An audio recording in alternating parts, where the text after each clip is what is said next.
আপনি যদি TET pass করে বসে আছেন চাকরির আশায়, তাহলে এই ভিডিওটি আপনার জন্য লাইফ চেঞ্জিং হতে পারে। পূর্ব মেদিনীপুরের শিক্ষক শূন্যপদের সংখ্যা শুনলে আপনি চমকে যাবেন।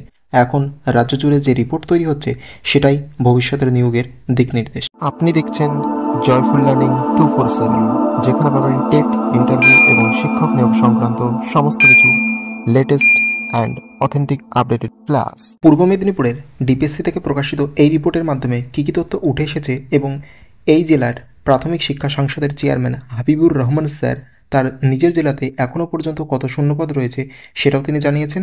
তো আজকের ভিডিওতে আমরা সেটাই জানবার চেষ্টা করব। এবার আমরা জেনে নেব এই রিপোর্ট থেকে কী কী তথ্য উঠে এসেছে। নাম্বার 1, পূর্ব মেদিনীপুর জেলার প্রাথমিক শিক্ষা সংসদ সমস্ত স্কুল থেকে আপডেটেড পিটিআর রিপোর্ট চেয়েছে, অর্থাৎ ছাত্র শিক্ষক অনুপাত জানতে চেয়েছেন।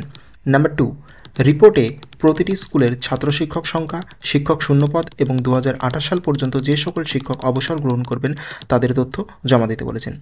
এই রিপোর্ট যদি রাজ্যের অন্যান্য জেলাতেও নেওয়া হয় তাহলে এক বিশাল নিয়োগের সম্ভাবনা তৈরি হতে পারে, যার ফলস্বরূপ 2022 সালের টেট পাশকৃত ক্যান্ডিডেট যারা নিয়োগের অপেক্ষায় বসে রয়েছেন তাদের জন্য এটা হতে পারে আশার আলো। নাম্বার 3, এরই মধ্যে পূর্ব মেদিনীপুর জেলার চেয়ারম্যান হাবিবুর রহমান স্যার জানিয়েছেন তার জেলাতেই 1500 এর বেশি শূন্যপদ পড়ে রয়েছে এবং তিনি আরও জানিয়েছেন যে স্থায়ী নিয়োগ না হলে কোনো সমস্যা মিটবে না। রাজ্য সরকারের নিয়োগ নিয়ে সদিচ্ছার প্রয়োজন রয়েছে।